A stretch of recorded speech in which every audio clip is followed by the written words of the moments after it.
Bonjour, je vais vous montrer une autre utilisation possible des textures procédurales.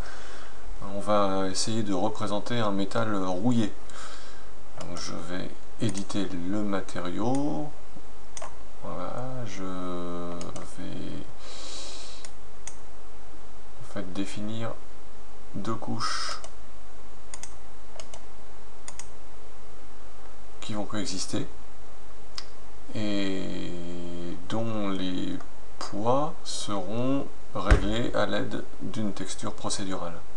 Donc la première couche, ça va être les parties du matériau qui ne sont pas rouillées, donc les parties métalliques, donc métal, qui dit métal dit pur spéculaire. Donc je vais ajouter une couleur, je vais les taper dans les bleus, relativement désaturés, donc plutôt par là, et relativement clair. J'accepte. Je vais matifier un petit peu tout ça, donc je vais mettre une valeur de 15. Ça devrait être largement suffisant. Je vais pouvoir cocher ici.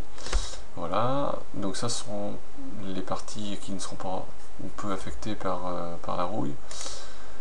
Deuxième partie, la rouille elle-même. Donc là, on va partir du principe que c'est du pur diffuse, c'est-à-dire pas de réflexion spéculaire, donc quelque chose de parfaitement mat.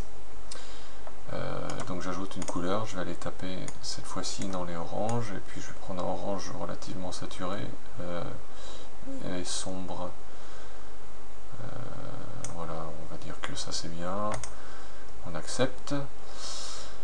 Voilà, donc pour l'instant les deux couches se mélangent et s'additionnent.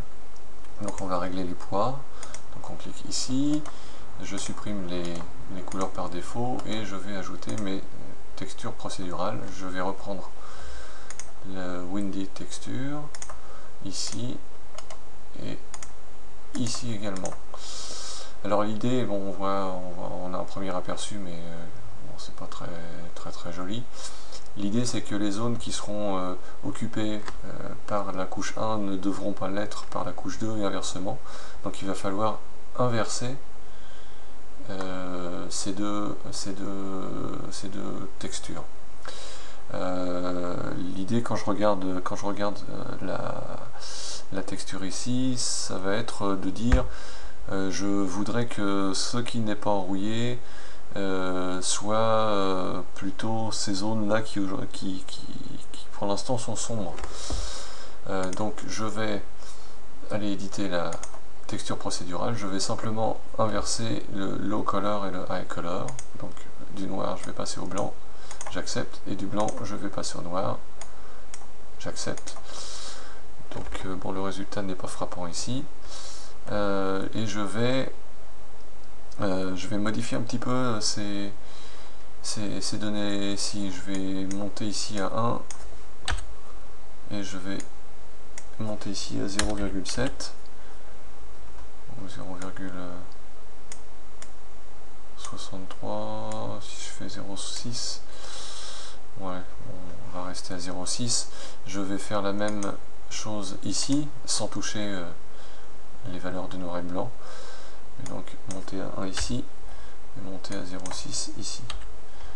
Je vais appliquer, et puis pour ajouter un petit peu de fun, je vais ajouter du bump mapping, et je vais ajouter en fait le même procédural ici. Voilà, dans la mesure où ce sont les zones rouillées qui sont censées être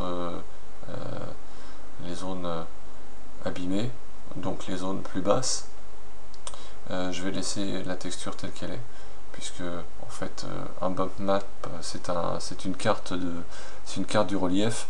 Les zones sombres sont en dessous du niveau moyen, les zones claires au-dessus du niveau moyen.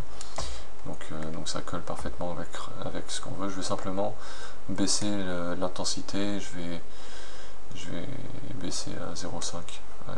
Sinon ça risque de ne plus être très réaliste. J'applique.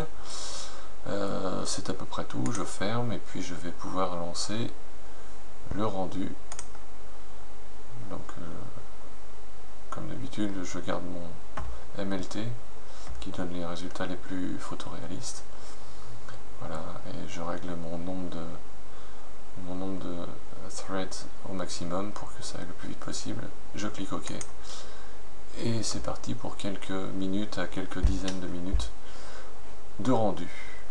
Voilà, on se donne rendez-vous un petit peu plus tard.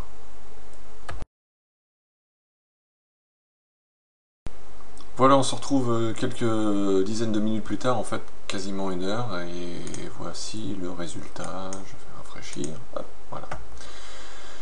Donc on constate donc le partage des zones rouillées par rouillées, et puis le relief qui s'applique de manière accompagnée. En fait les zones de rouille, donc les zones les plus creuses correspondent bien aux zones orange. Voilà, à bientôt.